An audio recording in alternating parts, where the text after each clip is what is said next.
Hello students, आज हम chapter 2 करेंगे पोलिनोमियल। पोलिनोमियल क्या है हमारे पास? हमें पता है, हम 9th क्लास में पढ़ गए हैं इसको। पोली मीन्स मैनी, नोमियल मीन्स टर्म। बहुत सारे टर्म बन गया हमारा पोलिनोमियल बनाते हैं। जैसे बहुत सारे टर्म है ना, ये हमारा एक पोलिनोमियल है। अब हमारा चैप्टर में क्या है? Degree of the polynomial. Degree of the polynomial क्या होता है? The highest power of x in px is called degree of the polynomial. जैसे एग्जांपल है, ये एग्जांपल लिया है मैंने, x की power 4 plus 3x cube plus 12x plus 5।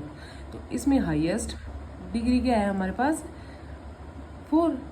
तो इसकी डिग्री क्या होगी हमारे, इस पोलिनोमियल की डिग्री क्या होगी हमारे पास? 4।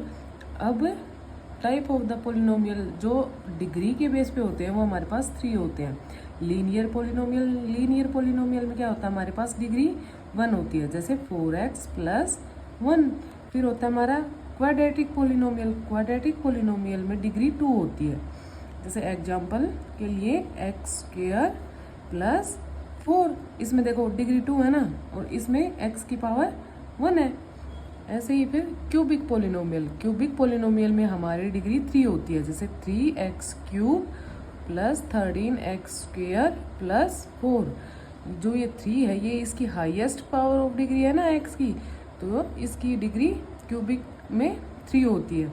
ठीक है, अब आगे क्या है हमारे पास? जीरो ऑफ द पोलिनोमियल क्या होता है हमारे पास? The value of the variable present in the polynomial equation for which the polynomial equals 0। क्या बोला है? जो हमारे पास हमें वैल्यू दी हुई होगी कोई भी पोलिनोमियल की, अगर हम उसमें कोई फिक्स वैल्यू पुट करें और हमारा रिजल्ट, वो हमारा पूरा पोलिनोमियल जैसे 0 हो जाए, तो वो जीरो ऑफ द पोलिनोमियल होता है। तो चलिए इसका एग्जांपल देखते हैं। 4x minus 8 is equals to 0। अब x इज इक्वल्स टू, इसको इधर लेके जाएंगे तो 8/4, ये आ गया 2। तो हम इसमें x की जगह पे 2 पुट करेंगे तो ये हमारा पोलिनोमियल 0 हो जाएगा।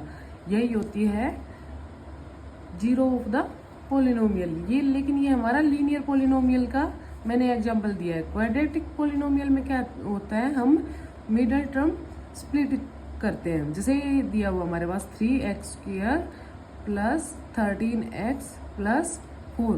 तो हम इस एग्जांपल में क्या करेंगे? हम ऐसी वैल्यू निकालेंगे जो जिसकी मल्टीप्लिकेशन हमारे पास लास्ट टर्म आए, और ऐड और सब्ट्रैक्शन हमारे पास ये बीच वाली टर्म आए।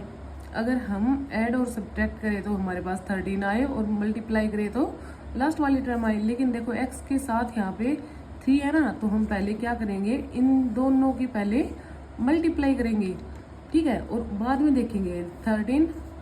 ये हमारे पास क्या बनेगा? 3x square plus 13x plus, इसको लिख सकती हूँ मैं 12। अब हमें देखना, देखो मैंने इसको इससे मल्टीप्लाई कर दिया। अब हमें इसको मिडिल टर्म में स्प्लिट करना है। अब हम क्या करेंगे? हमें ऐसी हमें 12 चाहिए मल्टीप्लाई में और 13 प्लस माइनस में। तो ऐसी कौन सी 2 वैल्यू होंगी जिनको ऐड करने के बाद 13 और मल्टीप्लाई करने के बाद हमारे पास 12 आए? तो अब हम क्या करेंगे? इसको लिखेंगे सेम 3x स्क्वायर प्लस 13 को कैसे लिख सकते हैं? 12x प्लस x, हमारे पास 12 और प्लस माइनस करेंगे तो 13 आना चाहिए। तो हम क्या लिखेंगे? इसको कैसे स्प्लिट करेंगे? 3x स्क्वायर प्लस 13 को हम क्या लिख सकते हैं? 12x प्लस x हो गया ना 13, और इसको मल्टीप्लाई करेंगे तो 12 आएगा, फिर प्लस 4। अब इसमें से हमने इस टर्म में से 3x कॉमन ले लिया, यहाँ x प्लस यहाँ 3 कॉमन आ गया तो 4। अब ऐसे ही प्लस हमने 1 कॉमन ले लिया, x प्लस 4। अब जो अंदर है इनको हम अंदर रखेंगे, क्या आ गया? 3x plus 1 x plus 4। ये देखो प्लस 1, इसमें x की वैल्यू हमारे पास 2 आ गई, -1/3 और यहाँ आ गई -4। क्वाड्रेटिक इक्वेशन में हमारे पास 2 जीरो हो गई, एक ये वाली और एक ये वाली। अब आता है ज्योमेट्रिकली रिप्रेजेंटेशन। हम जैसे लीनियर और क्वाड्रेटिक और क्यूबिक, इसमें हम जीरोज को ग्राफिकली कैसे रिप्रेजेंट करेंगे? तो लीनियर में हमारी 1 जीरो होती है, क्वाड्रेटिक में 2, ये निकाली मैंने, और क्यूबिक में हमारी होती है 3 जीरोज। अब हमारे चैप्टर में एक कोफिशिएंट आएगा। कोफिशिएंट क्या होता है?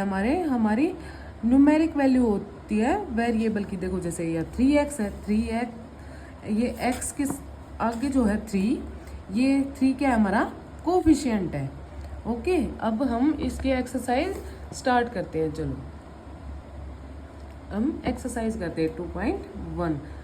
Find the number of zeros of px। अब हमें क्या करना है? इसमें नंबर ऑफ जीरोज बतानी है कि इसमें कितनी जीरोज है। तो देखो जैसे हमारा एक्स एक्सिस पे कोई भी लाइन कट करेगी तो वो हमारी 1 जीरो होगी। अब ये लाइन है, इस पे देखो वाई एक्सिस पे कट कर दिया है, लेकिन एक्स एक्सिस पे कुछ कट नहीं करा, तो यहाँ है 0। नंबर ऑफ जीरोज कितनी है हमारी? 0। नंबर ऑफ जीरोज हमारी 0 है। अब यहाँ देखो, यहाँ एक्स एक्सिस पे हमारी 1 टाइम कट हो रही है। यहाँ देखो ये हो रही है 1 टाइम, तो इसमें क्या है? नंबर ऑफ जीरोज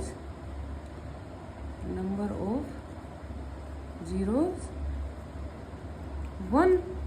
अब ऐसे ही एक्स एक्सिस पे देखो, यहाँ पे 1 2 3 टाइम कट हो रही है। मैंने बताया था पहले भी कि जो वाई एक्सिस पे है ये हमें ऐड नहीं करनी, केवल एक्स एक्सिस पे देखनी है। तो इसमें 1 2 3 नंबर ऑफ जीरोज कितनी हो गई हमारी? 3। अब इस पे देखो एक्स एक्सिस पे 1 और 2 टाइम कट कर रही है, तो ये है हमारे पास नंबर ऑफ जीरोज 2। अब यहाँ देखो 1 2 3 4, तो नंबर ऑफ जीरोज कितनी हो गई हमारे पास? 4।